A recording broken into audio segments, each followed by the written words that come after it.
CCF has been at it for over 50 years now, and what guides us is a simple motto. We want to bring Christ to our pastoral care. And we want to bring pastoral care and counseling back in the context of the church. And so it's very simple, but there's an endless amount of work for us to do. As I consider my own participation in CCF, I certainly have grown in bringing Christ to counseling, but counseling to the church is equally difficult thing to do because personal problems are difficult to understand.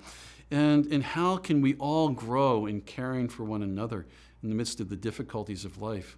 I would say that this particular book, Caring for One Another, which is a very short book, it has taken me 38 years to write.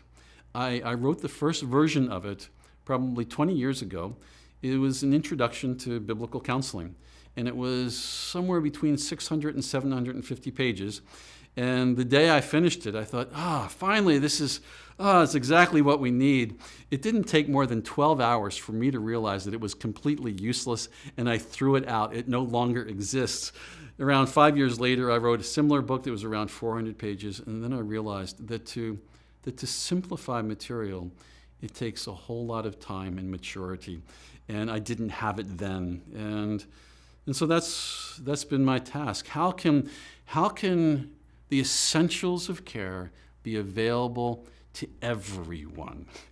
It was harder work than I anticipated, but that's what Caring for One Another has attempted to do.